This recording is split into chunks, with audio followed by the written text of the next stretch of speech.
বিসমিল্লাহির রহমানির রহিম। আসসালামু আলাইকুম। আজকের অঙ্ক ক্লাসটি হবে লিমিটেড কোম্পানির আয়কর নির্ধারণ। একটি লিমিটেড কোম্পানির অ্যাকাউন্টস থেকে কি কি বিষয় রিটার্নে প্রদর্শন করে আয়কর নির্ণয় করতে হয় সেটাই আজ দেখাবো। লিমিটেড কোম্পানির অ্যাকাউন্টস এক একটি কোম্পানির জন্য এক এক ধরনের অ্যাকাউন্টস হতে পারে। সেখান থেকে আমরা আয়গুলো নির্ধারণ করে আয় বের করব। লিমিটেড কোম্পানির আয়ের উপর ট্যাক্স 12% হতে পারে, আবার 27.5%ও হতে পারে। কখন কোন প্রতিষ্ঠানের ক্ষেত্রে কোনটা ধরা হবে সেটা আয়কর পরিপত্রে 5 নং পৃষ্ঠা একটু দেখে নেবেন। আমরা এখন যে অঙ্কটি দেখাবো সেটা হচ্ছে লিমিটেড কোম্পানির মধ্যে দুই ধরনের প্রতিষ্ঠান হয়ে থাকে। একটি হচ্ছে 100% উৎপাদনকারী প্রতিষ্ঠান। এই প্রতিষ্ঠানের মূল কাজই হচ্ছে বিদেশে রপ্তানি করা, বাংলাদেশের কোথাও লোকাল বিক্রি করতে পারবে না, যার ফলে এই প্রতিষ্ঠানের কর হার হচ্ছে 12%। ক্ষেত্রবিশেষে 10% হারও হয়ে থাকে যদি ওই প্রতিষ্ঠানের গ্রিন সার্টিফিকেট থাকে। এই বিষয়ে জানতে চাইলে আমার ওয়েবসাইট ভিজিট করুন www.kklahos.com। অন্যটি হলো লোকাল প্রতিষ্ঠান। এই প্রতিষ্ঠান হচ্ছে দেশীয় বাজারে পণ্যদ্রব্য উৎপাদন ও বিক্রয় করা। আজ আপনাদের 100% উৎপাদনকারী প্রতিষ্ঠান আয়কর অঙ্ক দেখাবো।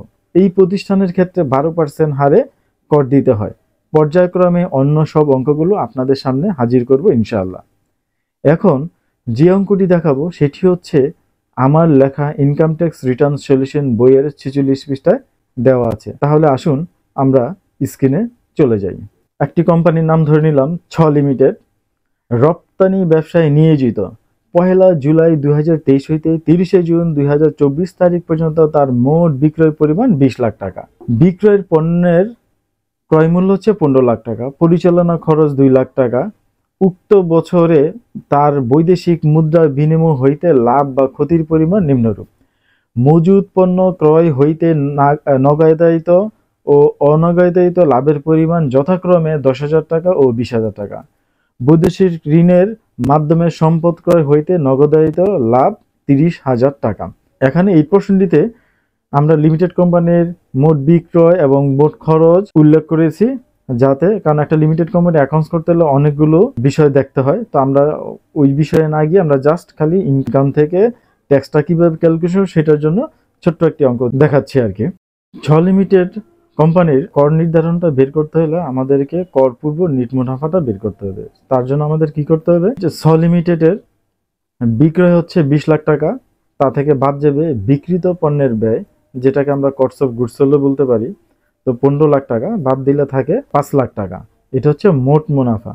মোট মুনাফা থেকে বাদ যাবে পরিচালনা খরচ, যেটা এখানে প্রশ্নে বলা আছে 2,20,000 টাকা, সেটা আমরা বাদ দিব। তো বাদ দিলে থাকে 2,80,000 টাকা।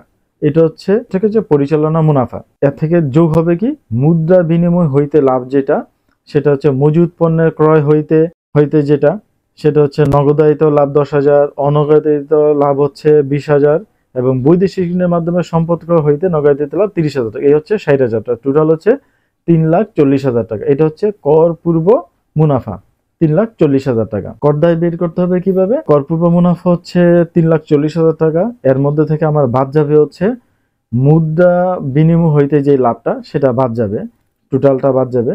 টোটাল থেকে বাদ দিব আমরা 60,000 টাকা বাদ দিব, 2,80,000 টাকা। কিন্তু যোগ হবে মজুদ পণ্য ক্রয় হইতে নগদায়িত লাভ, যেটা লাভটা যোগ হবে, আর ক্ষতি থাকলে এটা বাদ যাবে।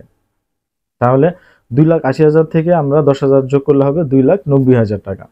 এই 2,90,000 হচ্ছে কর পূর্ব নিট মুনাফা, মানে যেটার উপরে আমরা ট্যাক্স ধরবো 2,90,000 টাকা। এই 2,90,000 টাকার 12% হবে 34,800 টাকা। এটাই হচ্ছে প্রদেয় কর।